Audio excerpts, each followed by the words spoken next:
भाई वो सबसे महंगा कंपोनेंट, हाँ ये है भाई साहब रैम्स 55,000 का 32 GB रैम। एंड उसके अलावा गाइस इंटेल का कोर अल्ट्रा 9 प्रोसेसर, काफी अमेजिंग पीसी बिल्ड होने वाला है गाइस, काफी लंबे समय के बाद प्रो आर्ट पीसी बिल्ड है एसुस की तरफ से, जहां पे हम लोग RTX 5080 का यूज करेंगे, इंटेल का core ultra 9 with pro art motherboard, black theme में होगा, कोई भी RGB वगैरह ऐसा लाइटिंग इफेक्ट्स नहीं रहने वाले।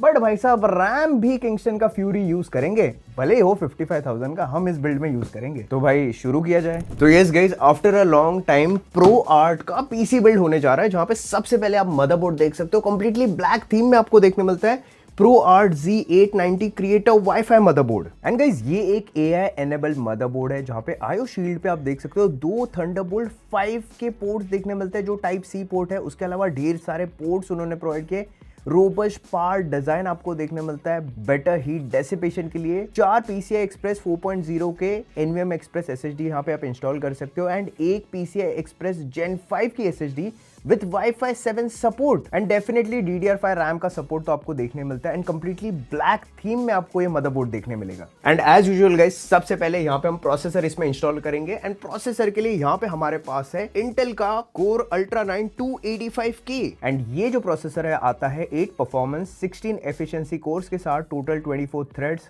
5.7 गीगाहर्ट्ज की मैक्स टर्बो फ्रीक्वेंसी, MTP निकल के आती है 250 वॉट्स की। तो यहाँ पे जो लैच है उसे हम रिमूव करते हैं, प्रोसेसर को प्रॉपर्ली यहाँ पे प्लेस करना है, जो प्लेट है वो रिमूव हो जाती है कुछ इस तरीके से। एंड गाइस पीसी बिल्ड का सबसे एक्सपेंसिव कंपोनेंट भी यहाँ पे हमारे पास है, जो है किंगस्टन का फ्यूरी रेनिगेड रैम्स 32 GB के, जो यहाँ पे आते हैं 7200 MTS के साथ। वैसे गाइस नॉन RGB है रैम्स भी, तो यहाँ पे डुअल चैनल मैनेजमेंट को हम फॉलो कर रहे हैं। A1 B1 में रैम्स को यहाँ पे इंस्टॉल किया। उसके बाद गाइस यहाँ पे जो NVMe Express SSD है, उसके लिए हमारे पास है किंगस्टन की fury renegade Gen 5 SSD 2 TB की है, PCI Express 5.0 के साथ, amazing read and right speeds के साथ आते हैं। सो यहाँ पे जो हीट सिंक है उसे हम रिमूव करते हैं, काफी मैसिव सा हीट सिंक आपको यहाँ पे देखने मिलता है।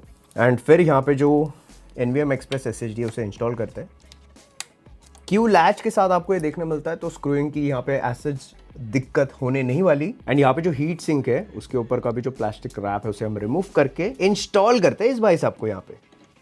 एंड गाइस कैबिनेट में इंस्टॉल करने से पहले यहाँ पे जो CPU के केबल्स है उसे हम इंस्टॉल करते हैं, क्योंकि बाद में दिक्कत हो जाती है इसे इंस्टॉल करने में। एंड गाइस फिर यहाँ पे आता है बड़ा सा प्रो आर्ट का कैबिनेट। फैंस देखो इसके, गजब 240 mm के फैंस ही है भाई साहब। एंड गाइस ये है pro art PA602 wood edition cabinet, जहां पे आगे की तरफ 2 240 mm के फैंस आपको देखने मिलते हैं, एंड कंप्लीटली ब्लैक थीम में आपको ये कैबिनेट देखने मिलेगा। सो गाइस यहाँ पे जो मदरबोर्ड है उसे हम कैबिनेट के अंदर यहाँ पे माउंट करते हैं, एंड फिर गाइस एक एक करके यहाँ पे हम इसे स्क्रू करते हैं। जब स्क्रू कर रहे हो तो ज़्यादा प्रेशर अप्लाई मत करना, नहीं तो कंपोनेंट डैमेज हो सकते हैं। एंड गाइस उसके बाद यहाँ पे आता है one of the most amazing liquid cooler, जो है एसुस का प्रो आर्ट LC420 140 mm के। तो भाई साहब इसके अंदर फैंस ही आपको देखने मिलते हैं, 420 mm का लिक्विड कूलर। मेरे हिसाब से पहली बार ही लगा रहे हैं ना इतना बड़ा लिक्विड कूलर। तो ये वाला जो पार्ट है वो ऊपर जाएगा, और ये वाला भाई साहब इधर आएगा यहाँ पे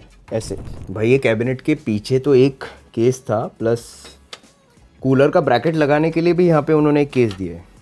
तो यहाँ पे ब्रैकेट लगाएंगे सबसे पहले, तो ये सब हमने रेडी कर दिया है, और ये यहाँ से अंदर गया, ये भी यहाँ से अंदर गया, ये ब्रैकेट भी ऐसे जाएगा अंदर। एंड लिक्विड कूलर के लिए यहाँ पे हम यूज़ करेंगे इसमें थर्मल पेस्ट। तो भाई एक बूंद ज़िंदगी के लिए, वैसे एक बूंद पीसी के लिए यहाँ पे हम डाल देते हैं थर्मल पेस्ट का। एंड यस यहाँ पे इसे हम माउंट करते हैं। एंड गाइस फिर यहाँ पे हमारे पास है प्रो आर्ट का GeForce RTX 5080 graphic card, OC edition graphic card है। एंड यस यहाँ पे इसे हम प्लग इन करते हैं। एंड गाइस ग्राफिक कार्ड को अभी यहाँ पे स्क्रू करने की ज़रूरत नहीं है, बस कुछ इस तरीके से जो लैच है यहाँ पे आप देख सकते हो, इसे ऑटोमेटिकली स्क्रू करता है। सो गाइस यहाँ पे बस यहाँ पे आपको साइड में एक नॉब देखने मिलता है, कुछ इस तरीके से बस आपको ऊपर करना है इसे। एंड यस यहाँ पे बस स्क्रू करना है आपको, and this will act as an graphic card holder and guys finally यहाँ पे आपको देखने मिलता है मॉड्यूलर PSU ROG का थॉर 1000 वॉट प्लैटिनम 3। एंड फिर गाइस जो पावर सप्लाई वाला पार्ट है ना, उसे हम यहाँ पे प्रॉपर्ली स्क्रू करते हैं। फिर गाइस जो ADX 24 पिन कनेक्टर है, PCI एक्सप्रेस के कनेक्शंस है, USB कनेक्शंस है, USB टाइप C वाले कनेक्शंस है, सारे कनेक्शंस एक एक करके यहाँ पे प्लग इन करते हैं। Okay, so yes guys finally PC build हो चुका है। करते हैं सिस्टम को पावर ऑन एंड फिर यहाँ से हम करते हैं इसको पावर ऑन। ओके गाइस, वैसे यहाँ पे कोई RGB लाइट्स है नहीं क्योंकि प्रो आर्ट का PC बिल्ड है। बस देखना है डिस्प्ले के ऊपर आता क्या है exactly. CPU fan, CPU temperature, pro art motherboard, Intel core ultra 9, 2 RAM, A1 B1, सारे कंपोनेंट्स गाइस डिटेक्ट हो चुके हैं। विंडोज इंस्टॉल करते हैं, बेंचमार्किंग गेमिंग करके मिलते हैं आपको थोड़े समय बाद। सो गाइस यहाँ पे हमने गेमिंग, बेंचमार्किंग सारी चीजें इस पर्टिकुलर सिस्टम पे की है। वैसे गाइस लुक्स की अगर मैं बात करूँ, बहुत ही सटल लुक्स में आपको ये PC देखने मिलता है, जहाँ पे कोई भी RGB लाइटिंग उन्होंने प्रोवाइड नहीं की है। आगे की तरफ आपको 2 मैसिव फैंस देखने मिलते हैं, ऊपर की तरफ massive radiator with 140 mm fan. So heat dissipation वाला पार्ट है ना इस सिस्टम में बढ़िया आपको देखने मिलता है। बस वही है ना, जो RGB वाला इफेक्ट है ना, वो आपको यहाँ पे प्रो आर्ट में देखने नहीं मिलता। वैसे आप बना सकते हो with rams and colourful cabinet. And yes guys, pro art मतलब कंप्लीटली प्रोडक्टिविटी। तो सबसे पहले प्रोडक्टिविटी एप्लीकेशंस की बात करेंगे तो यहाँ पे एडोबी प्रीमियर प्रो हमने चेक किया, जहाँ पे 4K 60 FPS 8-बिट फॉर्मेट में 3 लेयर्स में फुटेजेस ऐड किए थे। एंड आप देख सकते हो यहाँ पे स्क्रबिंग वाला जो पार्ट है काफी स्मूथ आपको देखने मिलता है, कोई भी लैग एज सच हमें महसूस नहीं हुआ। एंड ये जो पर्टिकुलर टाइमलाइन है ना 10.5 मिनट का रफली है, जिसे मैं एक्सपोर्ट करता हूँ रफली अराउंड 7 मिनट्स के अंदर कंप्लीट जो टाइमलाइन है वो एक्सपोर्ट हो जाता है। So definitely 4K video editing मक्खन चलने वाला है। उसके अलावा गाइस एडोबी आफ्टर इफेक्ट्स में हमने रोटो भी यहाँ पे ट्राई किया, जहाँ पे आप देख सकते हो हम सीक्वेंस सिलेक्शन जो है ना काफी इजी हो जाता है। यहाँ पे आप देख सकते हो फ्रेम बाय फ्रेम जो प्रोसेसिंग है ना बहुत ही फास्ट आपको यहाँ पे देखने मिलता है compare to previous generation RTX 40 series.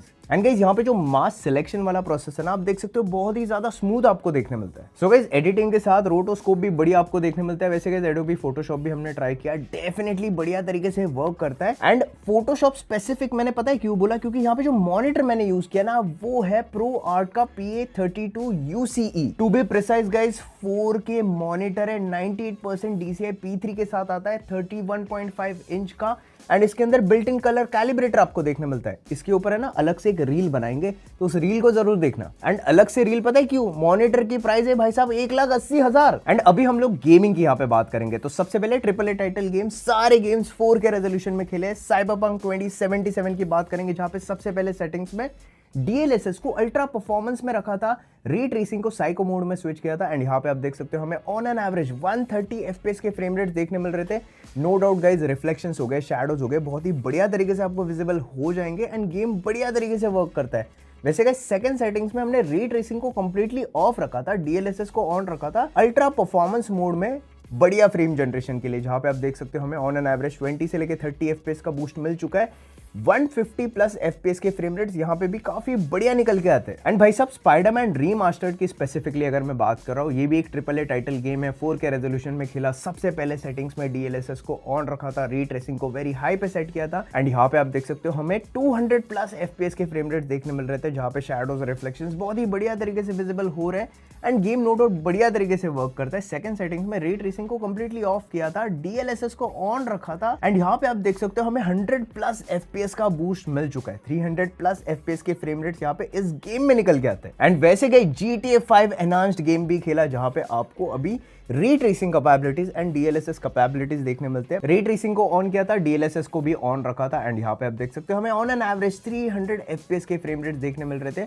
And ये भी गेम नो डाउट बढ़िया तरीके से वर्क करता है। एंड GTA 5 एनहांस्ड में अगर आप स्पेसिफिकली देखोगे तो शैडोज रिफ्लेक्शंस बहुत ही अमेजिंगली आपको विजिबल हो जाते हैं। एंड गाइस वैलोरेंट गेम की बात करूं तो ये भी गेम 4K रेजोल्यूशन में खेला था, जहां पे 450+ FPS के फ्रेम रेट्स हमें देखने मिल रहे थे। No doubt guys basic game है, बढ़िया तरीके से वर्क करता है। सो गाइस इस सिस्टम पे गेमिंग करो या फिर प्रोडक्टिविटी करो, ऑटोकैड के लिए भी आप इस सिस्टम को यूज कर सकते हो, engineering students. And guys benchmarks की तरफ बढ़ते हैं, तो सबसे पहले CPU oriented benchmark Cinebench R23 यहाँ पे हमने टेस्ट किया, जहां पे हमें वॉपिंग 42,449 के मल्टी कोर स्कोर्स एंड 2,404 के सिंगल कोर स्कोर्स देखने मिल रहे थे। उसी के साथ Geekbench 6 के अंदर 3,187 के सिंगल कोर स्कोर्स एंड 19,105 के multi core scores. And guys graphic related benchmarks के लिए यहाँ पे हमने 3D mark fire strike base के अंदर रन किया, जहाँ पे हमें बहुत ही अमेजिंग 42,829 के स्कोर्स देखने मिल रहे थे।